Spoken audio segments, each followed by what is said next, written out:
Une des phrases clés du livre de l'Apocalypse se trouve dans Apocalypse 14, verset 12, où il est dit « C'est ici la persévérance des saints qui gardent les commandements de Dieu et la foi de Jésus. » Ce texte concerne les croyants du temps de la fin, ceux qui gardent les commandements de Dieu. Le temps de la fin, c'est une époque qui est marquée justement par l'abolition de toute loi. Les idées que l'on épouse populairement sont en train de refaçonner notre culture, redéfinir notre destinée et sont au cœur du mal rampant dont nous sommes les témoins. Il a été dit très justement qu'avant d'enlever une clôture, on devrait s'arrêter à réfléchir pour savoir pourquoi elle avait été mise en place au départ. La loi morale que Dieu a donnée à Moïse au mont Sinaï est justement cela. Elle révèle la nature de Dieu et son but pour sa création, mais elle sert aussi de frontière pour le peuple, de ligne de démarcation qui ne devrait pas être franchie impunément. Dans le chemin fragile de la vie où les relations s'entrecroisent et les passions entrent en collision, Dieu, dans sa sagesse, a placé des barrières, des murs, des frontières pour notre bien-être, afin que nous ne nous aventurions pas sur un terrain qui détruit l'essence même de notre existence.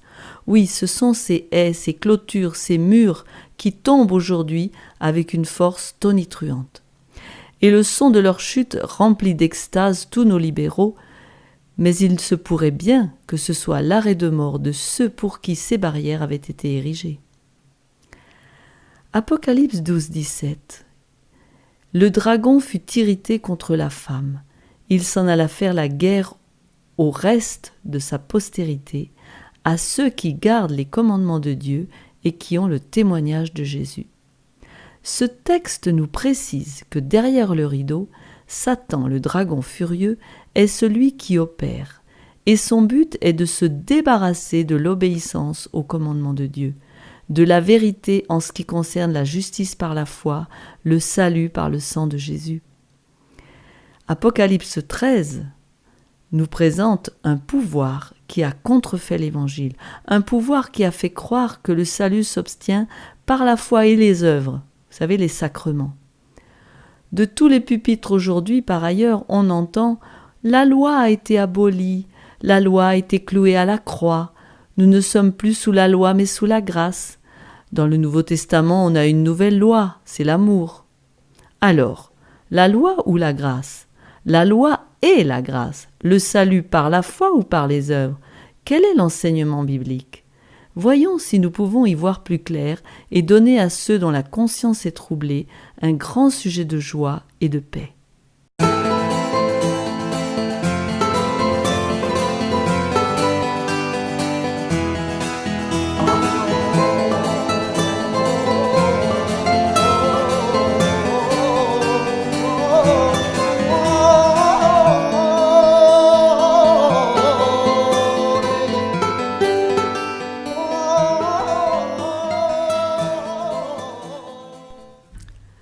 Je vais couper notre vidéo en deux.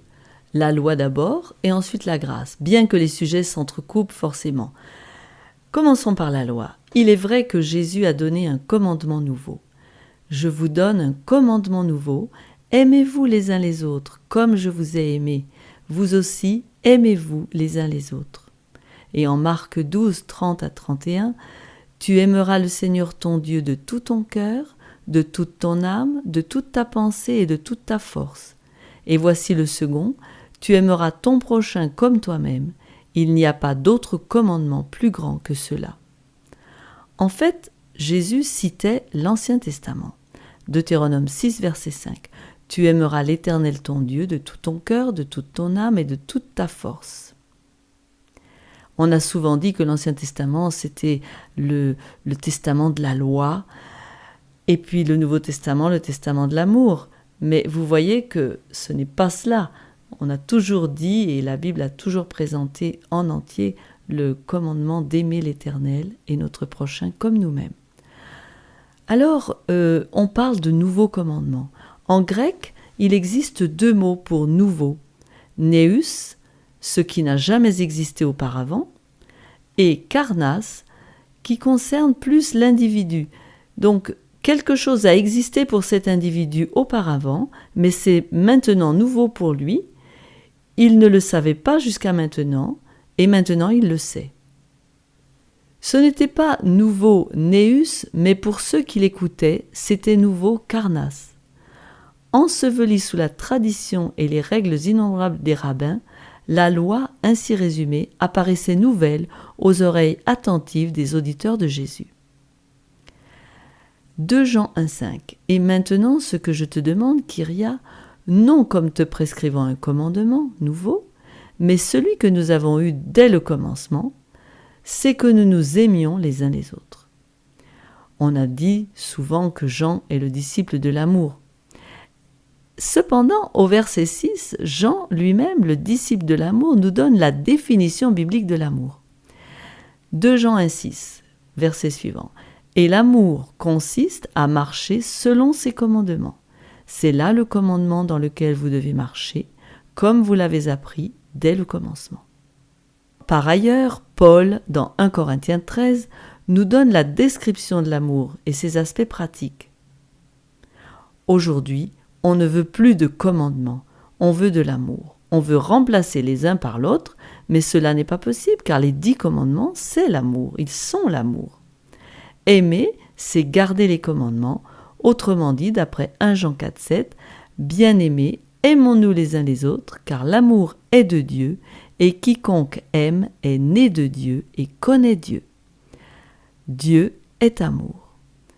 Alors, Dieu est amour, la loi égale l'amour, c'est l'amour, et l'amour, c'est Dieu. Donc, par conséquent, comme une règle mathématique, la loi égale Dieu. C'est un reflet du caractère de Dieu. Les 10 commandements révèlent l'amour et le caractère de Dieu. Ils sont une description de qui est Dieu. Loi égale Dieu. Jean n'est pas le seul à présenter ce thème. L'apôtre Paul nous dit la même chose en Romains 13, versets 8 à 10. « Ne devez rien à personne, si ce n'est de vous aimer les uns les autres, car celui qui aime les autres a accompli la loi. En effet, les commandements « tu ne commettras point d'adultère, tu ne tueras point, tu ne déroberas point, tu ne convoiteras point, et ceux qu'il peut encore y avoir, se résument dans cette parole « tu aimeras ton prochain comme toi-même ». L'amour ne fait point de mal au prochain, l'amour est donc l'accomplissement de la loi. Les commandements sont les lois, les 10 lois données au Sinaï par Dieu lui-même. Et en ajoutant les 10 commandements l'un à l'autre, on a l'amour. L'ensemble, c'est l'amour. Si on en enlève un, l'amour n'est plus là. Prenons un exemple. Vous dites que vous aimez votre voisin, mais vous flirtez avec sa femme. Comme dit Romains 2, 22-23, toi qui dis de ne pas commettre d'adultère, tu commets l'adultère. Toi qui as en abomination les idoles, tu commets des sacrilèges. Toi qui te fais une gloire de la loi, tu déshonores Dieu par la transgression de la loi. Et Jacques 2, verset 10 nous dit aussi « Car quiconque observe toute la loi mais pêche contre un seul commandement, Dieu devient coupable de tous. On ne peut en exclure aucun. » Ainsi, si, selon ce que l'on entend, il n'y a plus de loi, on est en droit de se demander si on peut la violer à notre guise. Après tout, je peux voler un peu, mentir quand ça m'arrange, etc. Si vous êtes vraiment chrétien, vous reculez devant cette idée. En fait, personne n'a vraiment de problème avec la loi. On est bien d'accord que voler, mentir, jurer, commettre l'adultère sont des fautes dont on ne veut pas, devant Dieu, être coupable. Bon. Si la loi n'existe plus et cependant je ne peux pas la violer, alors en fait elle est toujours là. Ou bien je me trompe. Mais comment résoudre ce paradigme ? Ai-je l'esprit confus ? Non, le problème ne vient pas de la loi. Où que l'on aille sur terre, on est bien d'accord qu'on ne peut tuer, jurer, etc. Le problème vient avec le 4e commandement. Garder le sabbat. Dès que l'on parle de ce commandement, la réaction immédiate est que la loi a été abolie à la croix. On n'a qu'à s'aimer, on est sous la grâce, pas sous la loi. Et là derrière, on veut nous dire qu'être sous la grâce nous donne l'autorisation de violer, en tout cas au moins un des commandements, le 4e. Après la croix, 9 commandements sont toujours en vigueur, mais pas le 4e. Vous voyez, le problème, ce n'est pas la loi, c'est le sabbat. Alors, Jésus a-t-il aboli la loi ? Matthieu 5, 17 est bien clair. « Ne croyez pas que je sois venu pour abolir la loi ou les prophètes. Je suis venu non pour abolir, mais pour accomplir. » Donc Jésus l'a accompli. Par nature, je ne peux garder la loi. Jésus est venu pour l'accomplir à ma place, et lui ne l'a jamais transgressé. Il est mort à ma place, il est ressuscité, retourné au ciel pour me préparer une place, et il reviendra me chercher. Si je l'accepte comme mon sauveur et mon Seigneur, je peux faire partie de son royaume, car il a accompli parfaitement les 10 commandements à ma place. Ce que le premier Adam n'a pu faire. Si Jésus l'a accompli à ma place, cependant, suis-je libre de la violer impunément ? Matthieu 5, versets 18-19. Car je vous le dis en vérité, tant que le ciel et la terre ne passeront point, il ne disparaîtra pas de la loi un seul iota ou un seul trait de lettre, jusqu'à ce que tout soit arrivé. Celui donc qui supprimera l'un de ces plus petits commandements et qui enseignera aux hommes à faire de même, sera appelé le plus petit dans le royaume des cieux. Mais celui qui les observera et qui enseignera à les observer, celui-là sera appelé grand dans le royaume des cieux. Et Jésus, au verset 22 et 23, étend le sens de la loi, il l'intensifie. « Moi, je vous dis que quiconque se met en colère contre son frère mériterait d'être puni par les juges.